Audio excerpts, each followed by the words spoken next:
आगे धीरे वक्त का मौसम बदलने लगता है, अंधेरा काटकर सूरज निकलने लगता है। अजीब आप लोग खामोश बैठेंगे, नबी के जिक्र से पत्थर पिघलने लगता है, जिक्र से पत्थर पिघलने लगता है।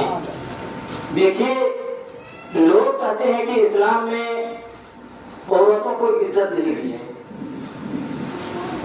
देखिए, ये वाक़या है कि एक सहाबी हजरत आसिम रज़ी अल्लाह तआला अन्हु जो हुजूर सल्लल्लाहु अलैहि वसल्लम के ज़ाहिरी उम्र में तकरीबन 25 से 30 साल बड़े हैं, तो हजरत आसिम से हुजूर सल्लल्लाहु अलैहि वसल्लम इरशाद फरमाते हैं, ये आसिम ये बताओ कि मुझसे दुनिया में आने से पहले इस दुनिया का माहौल क्या था, इस दुनिया में लोग किस तरह जिंदगी गुजारते थे, मक्के में लोग किस तरह जिंदगी गुजारते थे। तो हजरत आसिम रोने लगते थे, ज़ारो कतार होने लगते थे, इतने रोने लगते हैं कि बेहोश हो जाते हैं। ये शाकियाबाद वालों, इस वाक़ये को आप हजरात याद रखिएगा।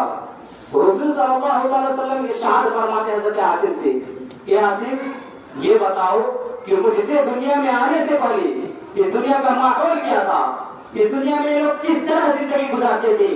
तो हजरत आसिम फरमाते हैं, या रसूलल्लाह, मेरी 7 बेटी थी। कितनी बेटी थी? 7 बेटी थी। या रसूलल्लाह, मेरी पहली बेटी हुई, मैंने पहली बेटी को दफन किया, मैंने पहली बेटी को वहां दफन किया जहाँ सहाबाए किराम अपने बेटियों को जिंदा दफन किया करते थे। अभी भी वो मक्का में वो मैदान मौजूद है जहाँ सहाबाए किराम अपनी बेटियों को जिंदा दफन किया करते थे।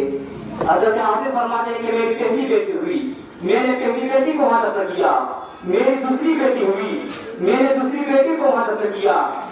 या रसूलल्लाह, मेरी तीसरी बेटी हुई, मैंने तीसरी बेटी को वहां दफन किया।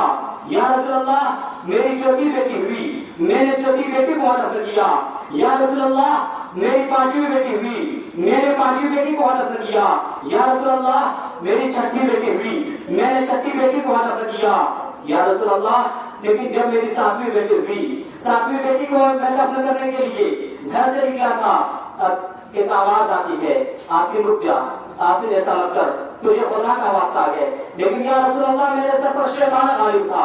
मैं चलता गया, आखिरकार मैं उस जगह पर पहुंचा जहाँ मैं अपनी 6 बेटियों को जिंदा दफन किया था। फिर वहां पहुंचने के बाद मैंने गड्ढा खोदा, गड्ढा खोदने के बाद मैं अपनी बेटी को रखा वहां। मेरी बेटी पूछती रही, अब्बा जान मुझे कहाँ लेके जा रहे हो? मैं कहता गया, बेटी तुझे घुमाने के लिए लेके आया हूँ। उस वक्त मेरे दिल में जरा बराबर हया नहीं आई। या रसूलल्लाह, मैंने गड्ढा खोदा, गड्ढा खोदने के बाद अपनी बेटी को रखा, रखने के बाद कुछ दूर मिट्टी रखने के बाद अब ऐसा लगता था कि आसमान टूट करके आसिम के सर पर गिर जाएगा। ऐसा लगता था कि जमीन फट करके आसिम को अपने अंदर दाखिल कर लेगी। ऐसा लगता था कि मेरे जिस्म से रूह निकल गई है। ऐसा लगता था कि मैं मर चुका हूँ। लेकिन या रसूलल्लाह अलैहिस्सलाम, कुछ नहीं, एक बात थी कि मैंने पहली बेटी को दफन किया तो ये आवाज क्यों नहीं आई? मैंने दूसरी बेटी को दफन किया तो ये आवाज क्यों नहीं आई? मैंने तीसरी बेटी को दफन किया तो ये आवाज क्यों नहीं आई? मैंने चौथी बेटी को दफन किया तो ये आवाज क्यों नहीं आई? मैंने चौथी 5वीं 6ठी बेटी को दफन किया तो ये आवाज क्यों नहीं आई? लेकिन जब मैंने 7वीं बेटी को दफन करने के लिए अपने घर से निकला तो ये आवाज क्यों आई? प्यारे आका रोने लगते हैं, ज़ारो कतार होने लगते हैं, इतने रोने लगते हैं कि आंख से आंसू जाने हो जाते हैं। प्यारे आका इरशाद फरमाते हैं, ए आसिम सुनो कि तुम्हारी पहली बेटी हुई, मैं दुनिया में तशरीफ नहीं लाया था। तुम्हारी दूसरी बेटी हुई, मैं दुनिया में तशरीफ नहीं लाया था। तुम्हारी तीसरी बेटी हुई, मैं दुनिया में तशरीफ नहीं लाया था। तुम्हारी चौथी 5वीं 6ठी बेटी हुई, मैं दुनिया में तशरीफ नहीं लाया था। लेकिन जब तुम्हारी 7वीं बेटी हुई, उससे 4 दिन कबल मैं अपनी माँ के गोद में आ चुका था और अल्लाह को यह गवारा नहीं था कि जिस शहर में अल्लाह के हबीब आ जाए वहाँ बेटियों को जिंदा दफन क्या कर दिया जाए।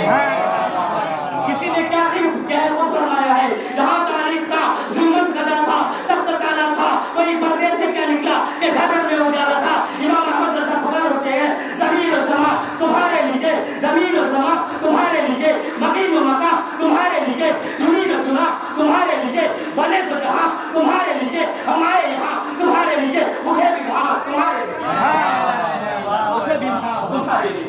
अब आगे बिला ताकीर मेरा शरीफ पढ़ने के लिए मौलाना समीउल्लाह से गुजारिश करूंगा, अब आए और अपनी मत बड़ी आवाज में हम सामने इनको सुनाए फकत इस शेर के साथ। ये जर्रा मुस्तफा का है, ये जर्रा मुस्तफा का है, ये तारा मुस्तफा का है, ये जो भी है सारा का सारा मुस्तफा का है और तुझे दर दर भटकने की जरूरत भी नहीं। अरे तेरा ताजो शरिया भी दुलारा मुस्तफा का है, तेरा ताजो शरिया भी दुलारा मुस्तफा का है।